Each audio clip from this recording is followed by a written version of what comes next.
Hi guys, welcome back to Infinite Possibilities, the podcast where we explore the lives of amazing people, their choices, challenges and opportunities. And today I have a very special guest, Danielle. Hello. Thank you so much for being here. Thank you for having me. Woohoo! So what is your kind of 1 minute introduction about what you do? Oh, 1 minute introduction. Well, I'm a blockchain educator and community builder. So I focus on helping people understand how they can use emerging technologies to create new careers or disruptive business models. And then I just focus on how to build community through the power of networking. Yeah, that's awesome. So we really want to know how Danielle became so cool. So going back to your childhood, what kind of kid were you like growing up? Were you super extroverted, introverted, very social kid? Well, I think that's probably a question that's better for my mom. But because my mom's not here, I would like to say I've definitely always been extroverted. I grew up as an only child, but I always was very out there, very social. I guess I hang around a lot of adults. Maybe that's why I grew up so quite quickly. But yeah, definitely probably a question for my mom. Yeah. Do you think you were a bit of a tomboy growing up or nah? I think I was a little bit of both, Wow. I still even think today I'm the type of girl that you can take camping and I can rough it for a few days, but I love my luxury 5-star hotel holidays as well. So a bit of both. I love it. Yeah, and what about, were you an academic kid? Were you sporty? You must have been popular, right?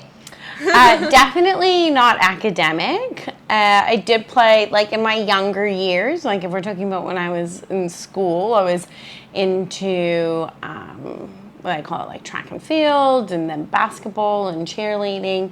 But I slightly kind of grew out of that in my older years. But I'd say more sporty than academic for sure. Yeah, and that made you popular, yeah? Well, maybe. I don't know. Nice. And then tell me more about the context you grew up.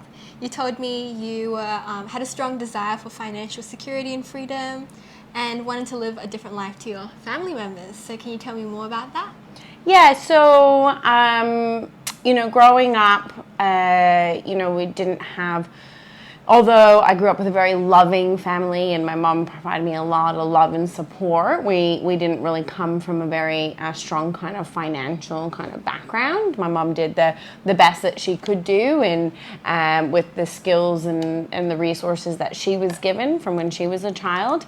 But I always kind of just desired to have this.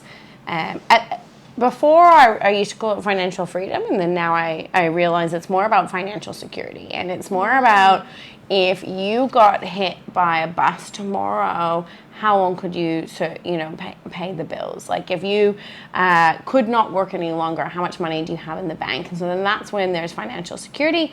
Financial freedom is like where you can just go and do whatever you want, when you want, and travel. And I think most people, of course, would desire to have financial freedom, but really what we want deep down inside is financial security and to know that we can not only provide for ourselves, but also for our family and if you have children, for your children. So I think I always just kind of desired to change that kind of financial position that my family kind of came from, because I didn't grow into a family with money. So I always had to work hard from a young age, yeah. Yeah, and do you know roughly like what age you were when you thought like, I really want to be like financially secure when I grow up? Oh, I couldn't tell you, but probably from like, young, early teens. Yeah. Wow, cool. And then can you also tell me a little bit about like the other family members and what they were kind of doing at the time and how you sort of maybe wanted to live a different life to them? So my family is very distant from each other and, didn't necessarily live a lifestyle that I desired. So I identified that at quite a young age. So I decided that, you know what, as much as I love them, I don't want to live this, although I do party, anybody that knows me has seen me on the dance floor, but I didn't want that to be my lifestyle. I knew that I wanted it to be more, and I didn't want to go down this kind of path of a lot of my, family members went down this path of kind of like drugs and alcohol, and I was like, I don't want that to be me. And so I was, very keen to kind of change that pattern of behavior within my family. Yeah, and do you have any like other role models in your life then at the time, or like even now? Because when you looked around growing up, you didn't really have a good it's funny, people ask me that question, and like even the other day, somebody asked me, like, oh, what's one woman that, you really kind of aspire to be, or you like? Myself. I don't know, maybe, I don't know, like, it's one of those questions. I can't think of anything off the top of my head. Yeah, okay, fair enough, but worth asking. Yeah, and so when you were younger and you're thinking about the future, what kind of career did you envision for yourself? / maybe what did your parents want you to do? Well, first of all, my mom has been always supportive, and that's one of the things I really loved growing up with her is she was never one of those moms that you must become a lawyer or a doctor, you must do whatever. She was very open, supportive. She never pressed her belief systems onto me, whether that be religion or career or whatnot. So always valued that. But if I look back, I definitely was not desiring to be a blockchain educator, that's for sure. But as a child, if I really wanted to be a dancer, to be honest, I would have gone down that path. Just when I was actually like when I say my younger years, I mean like, my early 20s, I did, like go-go dancing, which is like more like for like festivals and DJs and stuff like that. But yeah, I would have loved to have gone down, music videos, like, dancing on stages with like artists or something. Wow. So, if I think about it when I was growing up, because I love music and I still love music and I still love dancing, it's one of my favorite kind of little passion kind of like hobbies. But yeah, definitely wouldn't have been in tech, that's for sure. Yeah, so did you make any effort to sort of go down this pathway a little bit? Make that dream come true? Nothing more than going to music festivals and dancing at, as a go-go dancer. Later on, I became a Zumba instructor because I love dancing, and I kind of went down this avenue, and I think you're probably going to ask me a question about that later, so I might save it. But I went down this avenue of becoming like a fitness instructor and then Zumba. So satisfied. Yeah. So there was a little bit of alignment there for sure. Yeah, cool. And for the audience who don't know what go-go dancing is, do you mind giving a quick explain? Go-go dancing is essentially just if you go to, they don't really have it here in Australia, but, very popular kind of back home at music festivals where they just have really cute girls dressed in really cute outfits, dancing to the music. It just adds a bit of ambiance. So I'd be up there in my little cute outfits, dancing away. And one of the things I loved about it was I didn't have to share the dance floor with anyone. I just had my space to do me. And that's one of the things I hate about going to music festivals now is there's so many people and you have to share the dance floor with them. So I think I loved, one, being up there and just being in my cute little outfit, and then also just having the space and to express myself through music. It was, it was pretty cool. That's awesome. And wondering, did you try any of the other sort of like, I guess, more traditional forms of dance, like ballet, jazz, hip-hop, that kind of thing? Did you like it? I would have loved to, but that was one of those things, dance classes are expensive. Yeah, they are. The outfits, the shoes. The outfits, the shoes, the classes, and I'm sure if it was if those resources were available for my mom at that time, she would have. But those are extra kind of activities. And not all children are blessed to go to dance school. Go-go dancing, it is. You make with what you can get. Yeah, that sounds good. Cool. And then tell me more about your education. Was it high school, uni, TAFE, and did you enjoy school? So good question. Didn't enjoy school, and I actually dropped out of high school. It was probably my last year of high school, and so close. I was, going to all these music festivals and go-go dancing. I had recently moved out of home, so I was also working, and something had to give. So I decided that it was school that had to give. At that time, at 16 years old, that sounded like a sound decision. Now, fast forward, I never thought I would be at the age that I'm at now and be in the position where I am. And I'm actually doing my Bachelor's of Information Systems. Whoa! You. So then, no, I'll never forget. And this is not advice. I always say this is not financial advice, but this is actually not educational advice. But I'll never forget, I was at this party. I was 16 years old, and this person asked me, what do I want to do with my life? And I was very unclear. And they gave me this advice. They're like, well, before you go and invest all this money by getting yourself into debt, because that's what a lot of the times do. Our parents want us to be something, right? Doctors, lawyers, whatever, because they want us to have the best life and the best career. And there's nothing wrong with our parents wanting the best for us.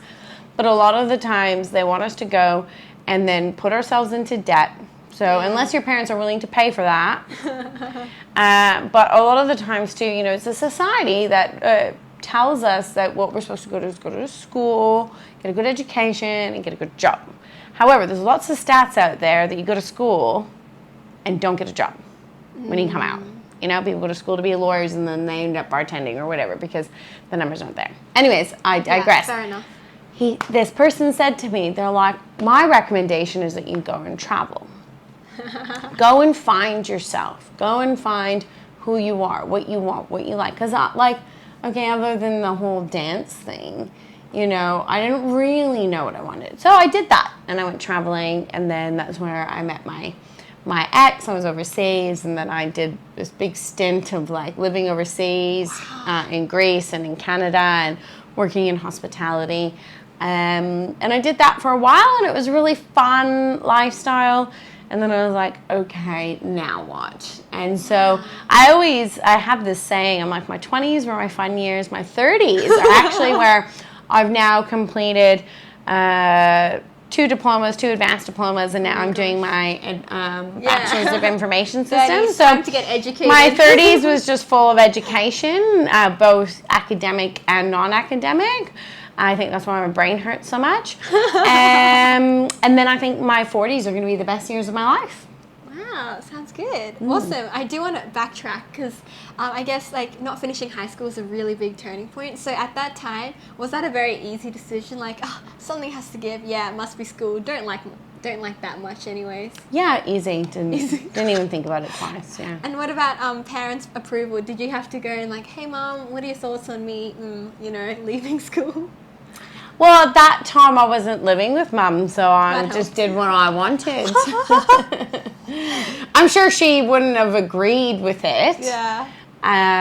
But sometimes, you just, unfortunately, parents can be there for us the best that they can be, and they can try to support us. And also, anybody that's listening to this that has teenagers, most of the time teenagers don't listen anyway. So, save your energy and don't bother. No kidding. Well, of course the parents still bother, but it was probably a battle she wasn't going to win anyways. Yeah. Yeah. Wow, I love it. Very adamant as a kid, eh? Yes, definitely. Yeah. And then so tell me about traveling. So you were 17 when you're like, yeah, let's just go.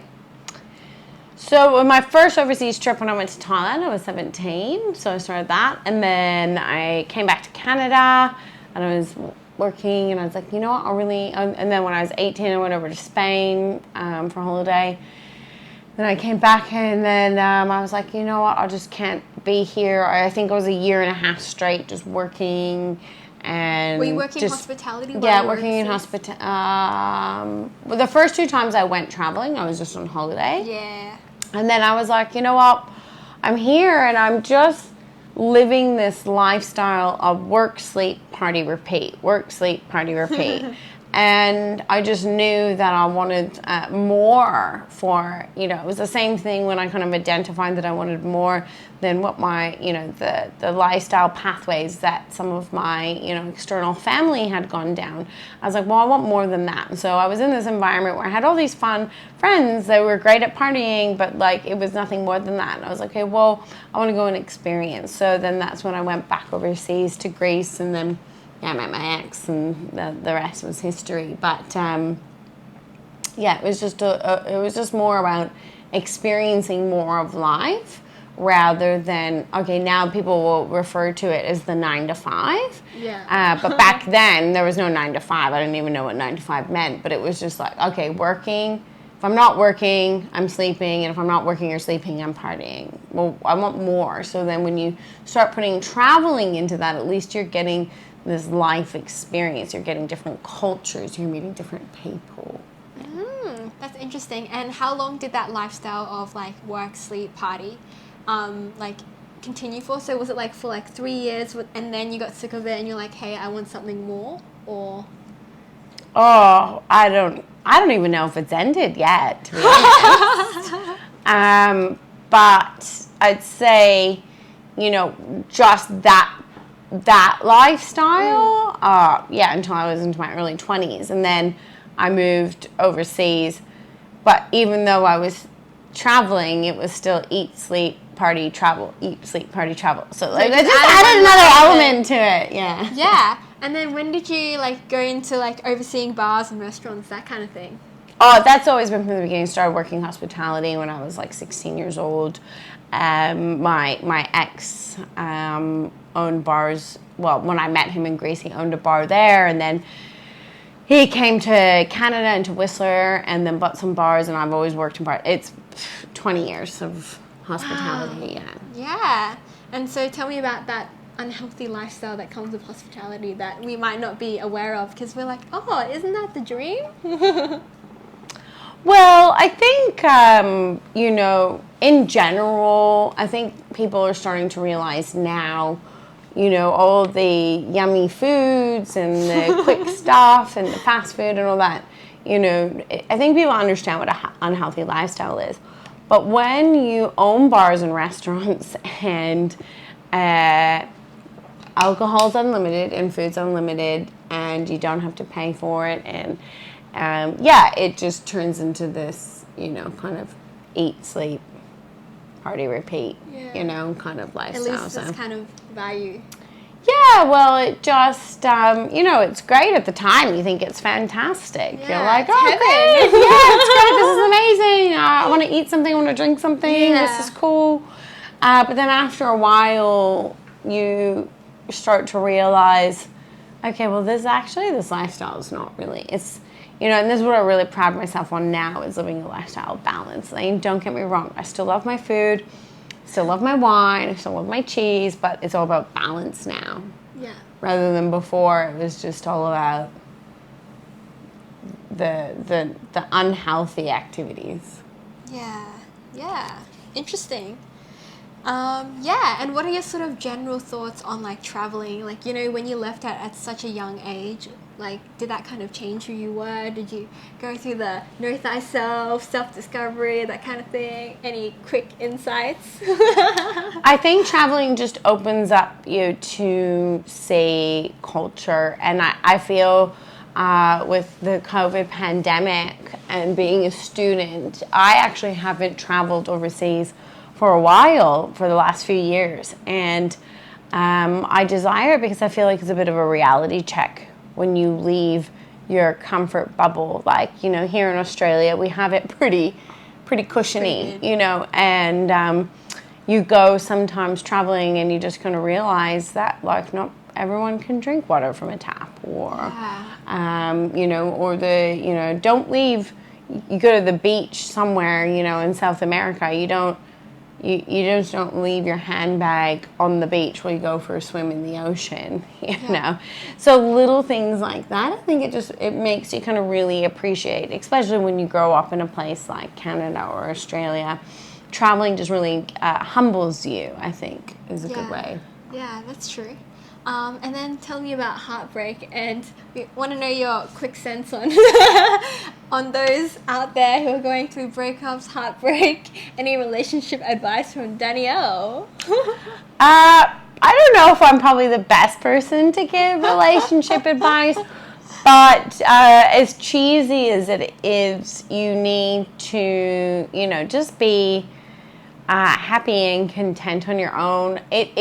There's no one piece of advice that fits everyone, because it all comes down to ultimately our previous experiences, our childhood, our relation, whether it's a son, whether that's a relationship with his mother or his father, or whether it's a daughter in the marriage.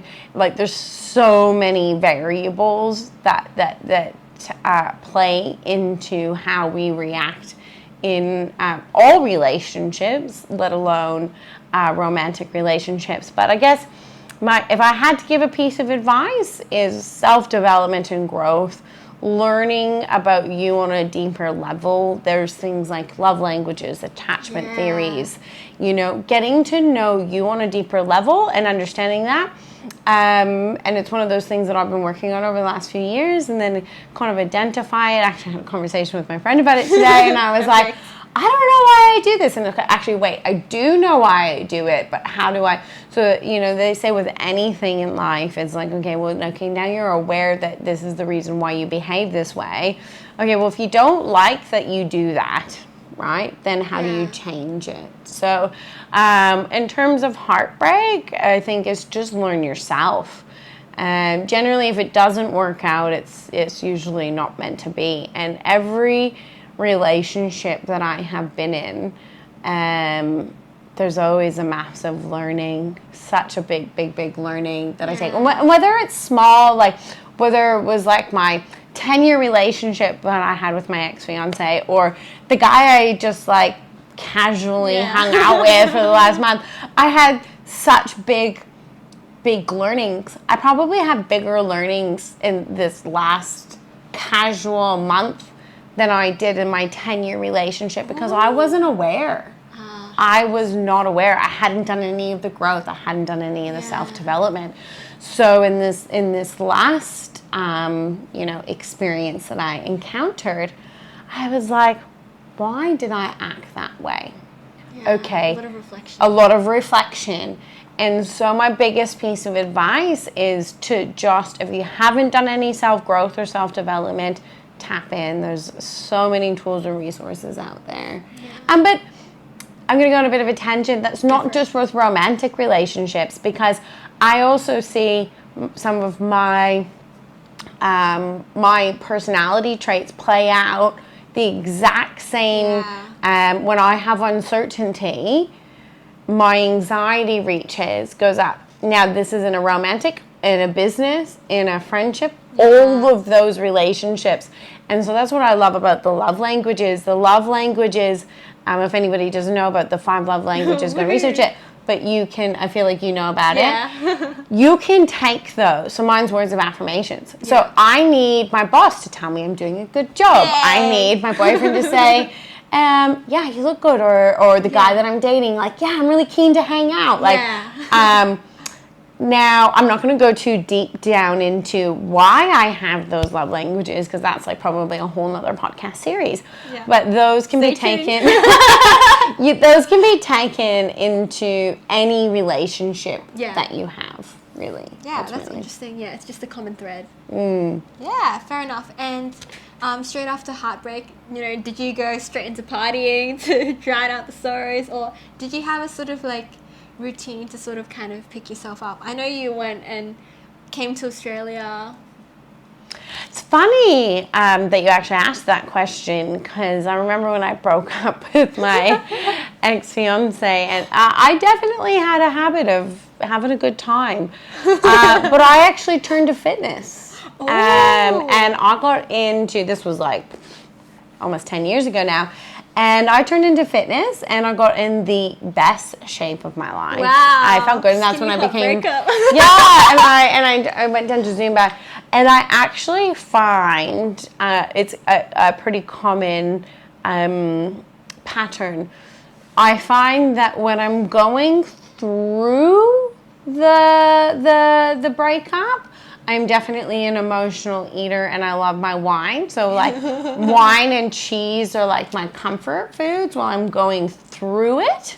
But then when I'm finished it, it's like this empowering, I'm going to get this, like, take all of that energy and those learnings and put it into myself and take myself to that next level of being the best version of myself. And I know that sounds so cheesy, but like, I know it sounds so cheesy, but I really do feel that every time I go through something, and there's this really cheesy saying, that my life coach said to me, this was probably like 15 years ago, her name was Tracy, and she said, when you're in this situation and you're like, oh, this is a shit situation and I don't know why this is happening to me, or I don't like it, or whatever it is, but I know there's some sort of benefit to me. So I'll usually allow myself to go through those emotions, and I'm like, oh, whether it be, you know, I've had a falling out with a friend, or I've had a falling out with a boss, or I've left a job, or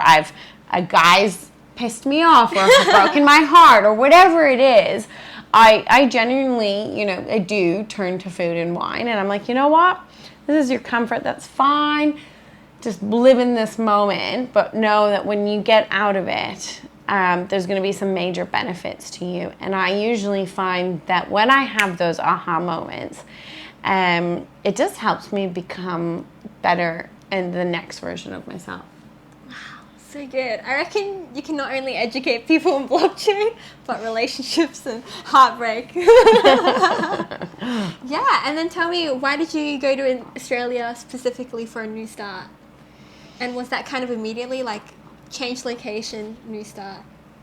Well, actually, when I was 20, I had a friend, her name was Teresa, and we were deciding we were going to go traveling. Like I said to you, I was like, I've got to get out of here. I need to go somewhere.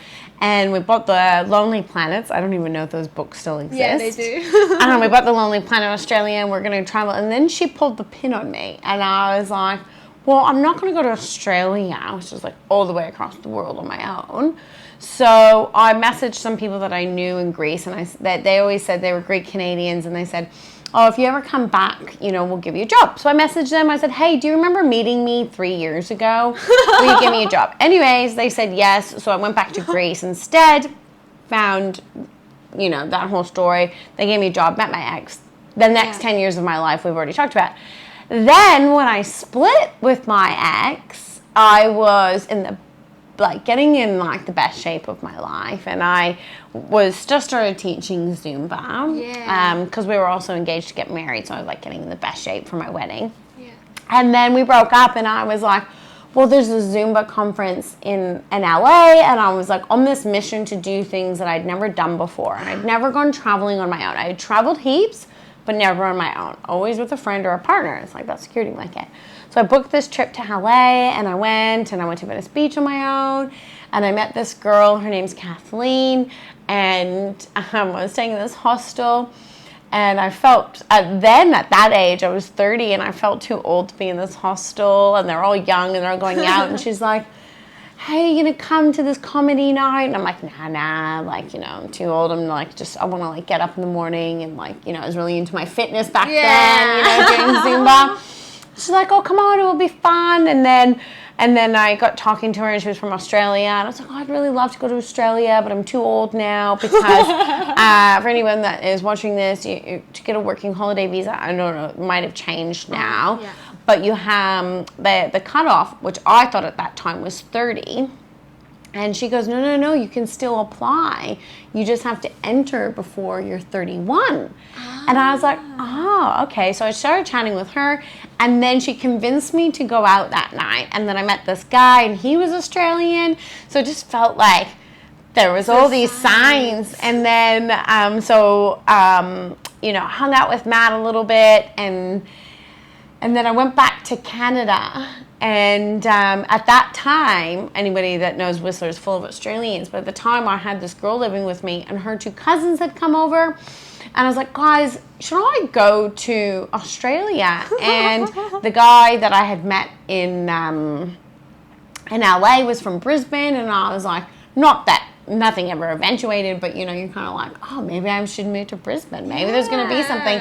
And then, so these people were from like, one was from the Gold Coast and one was from the Sunshine Coast. So they explained the whole Byron Bay, Gold Coast, Brisbane, Sunshine Coast. And so I felt like I already knew. Anyway, so by the end of the night, I was like, you know what? I'm just going to apply for the visa. I jumped online, actually, one step backtrack, jumped online, and the price for the visa was $420. So for anybody that doesn't know, 420 is a very popular number in Canada, and I'll just leave it at that. Most people that are listening to this will know why. And I'm like, that's a special number. I'm going to apply for the visa. Aww. So I applied for the visa. It was like maybe like 9, 10 o'clock at night where I was hanging around. I'm like, I'm going to do it. And I woke up in the morning with a visa. Like 8 a.m., I wake up, you have been accepted. So I had to ring my ex at the time because we shared custody of the dog and he was still going back to Greece. And I was like, oh, I think I'm going to move to Australia. Like, are you okay to take full-time custody of the dog? Because if he went overseas, he had to put him. He's like, yeah, that's fine. And I rang my mum and she's like, what? You're moving to Australia? I rang a couple of my other friends and some of them were like, you running away from your problems? I'm like, I don't have problems. I'm just, I'm just at a pivoting moment. I've just ended a 10-year relationship. What am I doing? And then my best friend Jamie, she said she took me to the airport, and it was just a 1-year working holiday visa, and she goes, you're never coming back, right? Aww. And I'm like, no, I'm just going, just 1 year. Just 1 year, I'm just going to go, I'm going to find myself. 8 years later, it'll actually be 9 years in May. Wow, she was right. She better come visit. Yeah, she still hasn't come to visit. Jamie, when are you coming to visit? Yeah. Sounds good. Yeah, and then tell me more about starting afresh in Australia. So you were still trying to do the fitness thing, but because of visa, you had to go back to the hospitality, good stuff. Well, when you come over here on a working holiday visa, and I was so determined, I was like, I'm not going to work in hospitality anymore. I'm going to be in the fitness industry. Nobody wants to give you a job on a working holiday visa because you're not an investment. So unfortunately, I had to cave. Very easy for me to get a good paying job in hospitality because although Australia has improved immensely since I've moved here, your guys' hospitality was pretty needs work. Below average when I moved here. So yeah, it was really easy for me to get a job in that space. So I did that, and then I just taught Zumba on the side. But then when my working holiday visa ended, I couldn't teach Zumba anymore because I had to go into a sponsorship visa. And when you're on a sponsorship visa, you can't work for anyone else other than your sponsored employer. So I had to give up my dream of teaching fitness, but then that's when I went and did my Cert 4 in personal training and started my online fitness business because I was like, hopefully no one's watching this from the government, but I was like, you know what, I'm going to start an online business, and then I ran that through Canada. So while I was working, I had a health and wellness online business, and I did my personal training at the same time. Wow, that's cool. And then tell me about the kind of, when did blockchain kind of appear in your life? How did you hear about it? Kind of blockchain keeps nagging you, and eventually you... Well, it was actually the person that I was doing the online network marketing business with that introduced me into Bitcoin. And the online network marketing business was like, it was doing okay. Like it was making money, but it wasn't enough where I could like quit my job. It was nice little kind of supplementary income or enough. I learned so much. I knew nothing about an online business. I knew nothing about SEO. I knew nothing. So it was more of a really good learning experience that was paying for itself. And then I was like, okay, well, if I can have 5 of these, then I could quit my job and I could live off of this. And so I just started my second one. And then Brad introduced me to Bitcoin. And then I was like... Nope. And I was like, you know what? This is it. I'm not going to miss this train. I watched a documentary called Banking on Bitcoin, and I just knew there was something, even though I didn't understand a word of the tech, it was just something inside me that just knew it was more than cryptocurrency. It was more about the technology and that it was going to change the industry, and I didn't want to miss out. So I rang up Brad and I said, I'm out. And I sold him both of my online businesses, and I didn't look back. I just, also at that time, I didn't know what a bull run or a bull market was. And I quickly learned I made that decision in the middle of a bull run. And then when the bear market kicked in, I was like, okay. So I sat on the sidelines and just, was working and studying at that time because missed that part. I'd left my sponsorship job, my 457 visa. If anyone knows about a 457, I was grandfathered in and I left that. And why did I leave that? Because I made a vow to myself that I wanted to live a life that I was happy in. I didn't want to work anymore for someone, because a lot of the times on sponsorship visas here, not all, but a lot of the times you're overworked, you're underpaid, they make you do 60 hours a week, they underpay you, you're owned by them. And I was like, you know what, I'd rather just go on a student visa and study than live that. So at that time I was on a student visa, and and then so I just kind of sat on the sidelines until I met Nathan Burns from Blockchain Collective, and then the rest was history. Wow. Was it easy to ask Nathan, hey, employ me? Because up until then, you didn't really have much experience in terms I of had blockchain? zero experience. Yeah. What was your greatest pitch to Nathan? How did it go?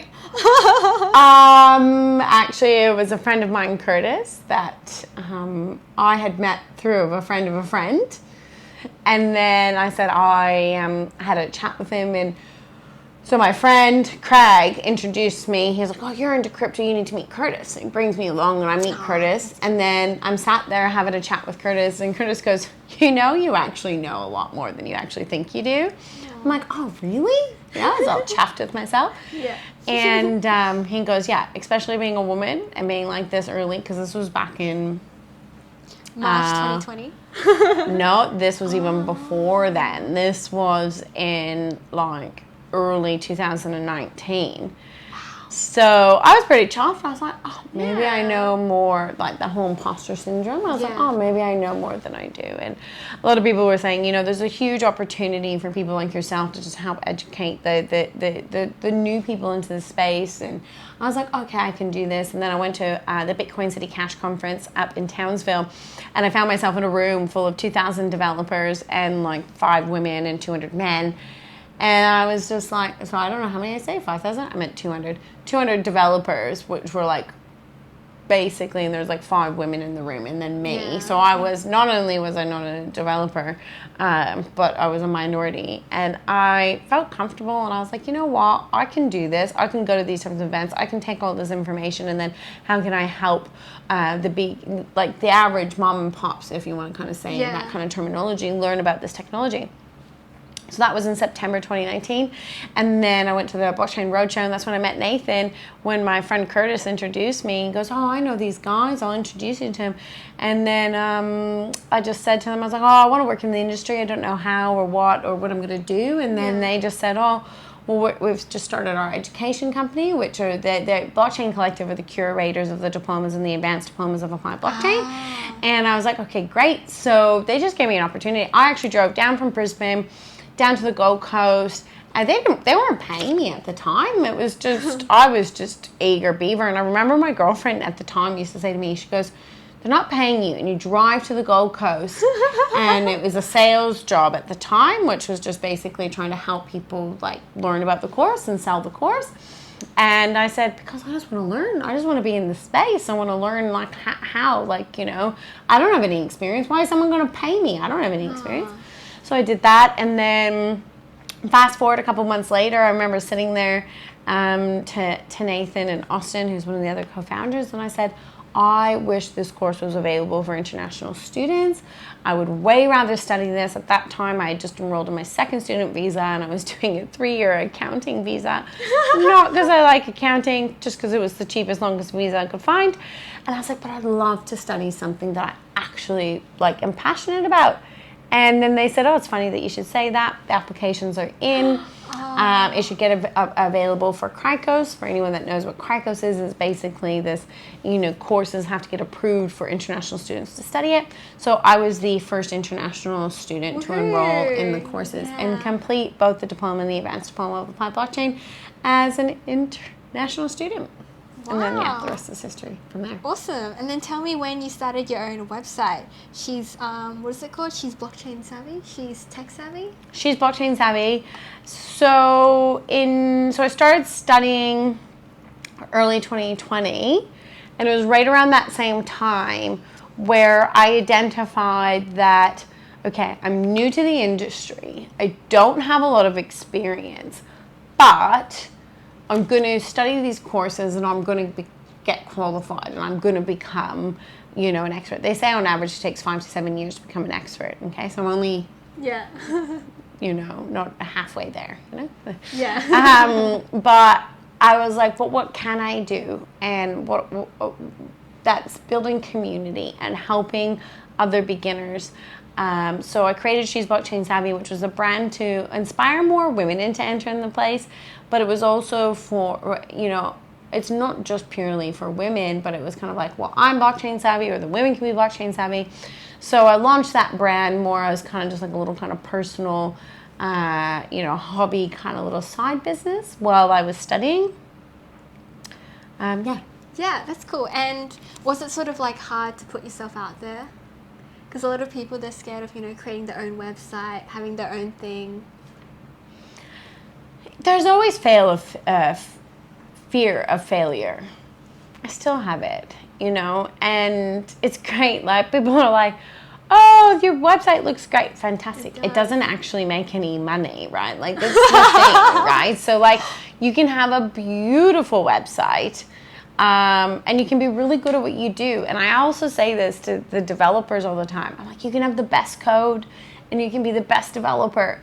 If you don't have all of the elements of the business model, or like I always use the cake recipe, if you don't have all the ingredients to make a good cake, the cake might not rise, it might turn into a brownie because, you didn't have any yeast in there to actually bring up the cake.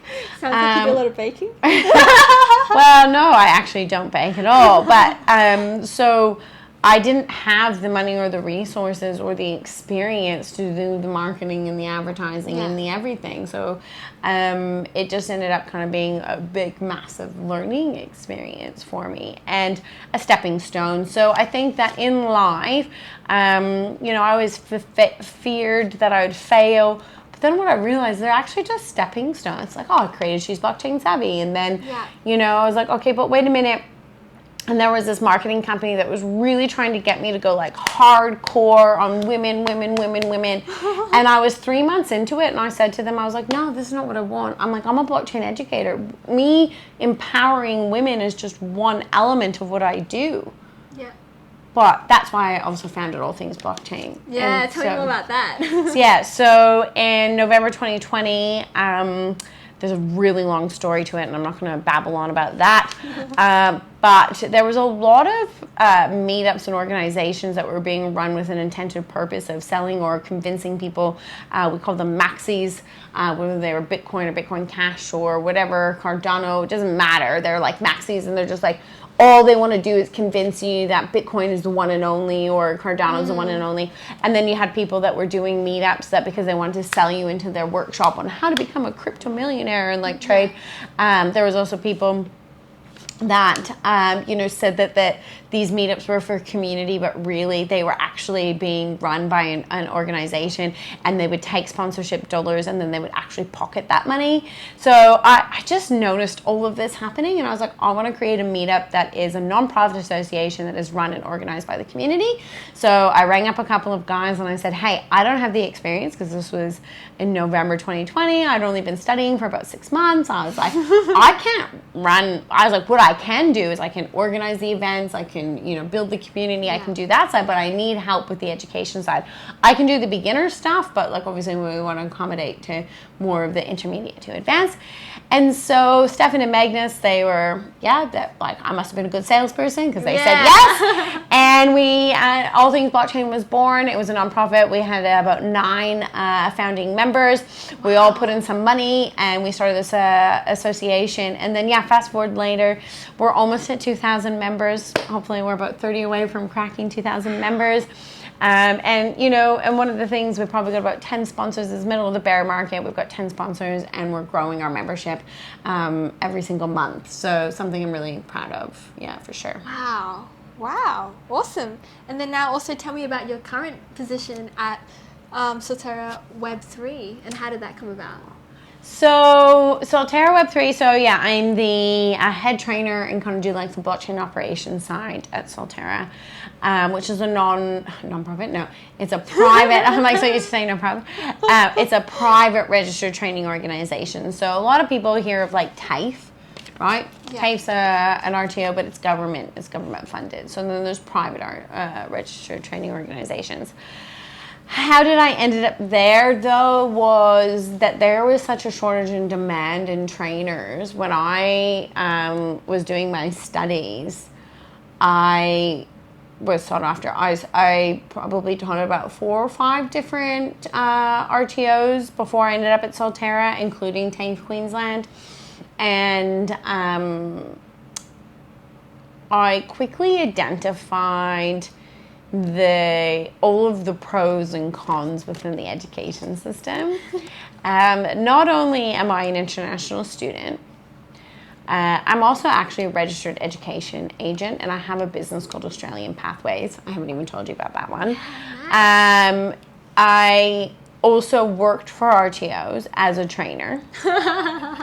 I know all of, I'm sure for anyone that's watching this, when you're in an industry, you just know all the vulnerabilities, you know all the risks, the limitations, and you're just like, okay, well, I identified that I'm so passionate about providing good quality education that is transparent and has integrity, because my original education agent didn't have an integrity and didn't give me the best information. And I didn't end up enrolling into the best course for me. Why? Because they sold me into a course which was best for them. I didn't know any better. So I hold my head high when I'm helping students. It's not my main business, but I do help students over the years. I find out what is the best interest for the student, not what's in the best interest for me. Then as a trainer, I got to work with some organizations that had really bad operations.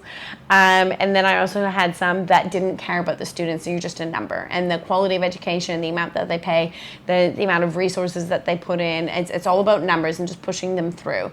So when Solterra rang, I was really attracted because they're a private RTO, and they promised and allowed me to develop and create this platform where we can deliver high quality premium product. And then we also are more focused on more B2B. We have B2C students, but where we can customize and design those training programs for our clients.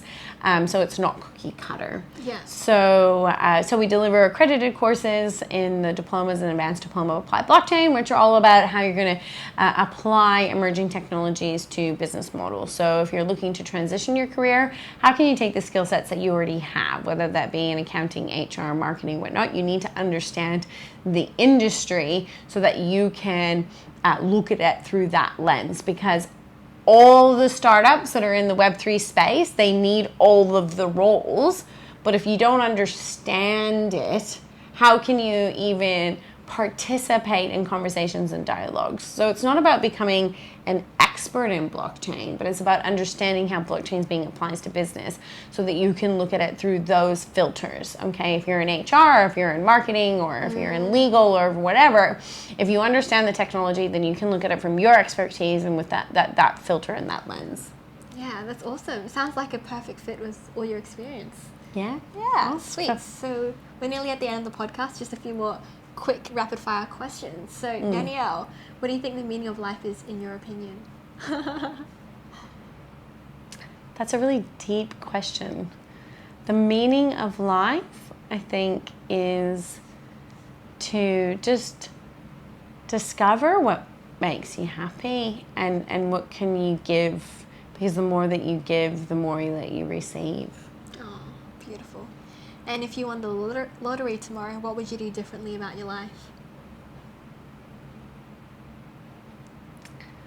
I would, if I won the lottery tomorrow, so how much is this lottery?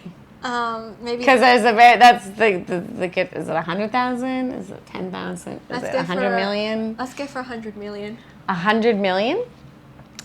First thing that I would do is buy myself permanent residency. So I could get rid of that, which probably would be through buying my own education center. I'd still do what I'm doing. I'd just do it differently. And that would be the first thing. And once because I love Australia and I'm very determined to stay living here. So that would be the first thing. And then, after that, I'll just look at different ways that I can help. And I have all these aspirations of, starting a fitness center, a nonprofit fitness center, which is for female and children with dance fitness, because I love Zumba, I love pole dancing, I love that, so I'd probably start one of those. I've always had a vision of starting charities where we help people in underprivileged countries to teach them, that whole saying, give a man a fish, he eats for a day, teach a man to fish, he eats for the rest of his life. Yeah. So, so I'd probably just start a whole bunch of philanthropy activities once I had secured myself in my passion and my dream and being secure in what I want. Sounds awesome. And then the last question, what is an ideal perfect day in the life for you? It can be work related, non-work related. What time do you wake up? What kind of activities do you fill it with? What's the ideal? Gosh, well, I think that there's two. There's the ideal where you're like your ideal work day, or your ideal just like. Yeah, let's go for work, and then let's go for like your chill weekend day. Well, I think that I'm pretty blessed to kind of live my ideal work day already. Wow. Like today I got up, I went to the gym, and then I got home. I work from home majority of the time. Actually, the last 3 days I was down in the office. But today my ideal is, actually I do. I think I already live my ideal work style life, where I get that mixture of I get to go in the office and I get to, hang out with some of the team, but I also get that privilege of being able to work from home and casually stop my, I was marking assessments before you got here, and then now I'm stopping, I'm having this podcast, and then when you leave, I'll go back to fulfilling. And not a lot of people have that opportunity when they're in their work environment or have that kind of flexibility. So I think that I'm pretty lucky in that regard. And my, kind of ideal life day would be very similar, just take out the work, get up, start with some fitness, hanging out with some friends, some family, eating some really nice food and drinking some really nice wine, listening to some live music, maybe doing some hiking or traveling. Sounds perfect. Yeah, so thank you so much for being on the podcast. Thank you very much. Hearing your story. Thank you very much for having me. Thank you. Want to say bye? Bye.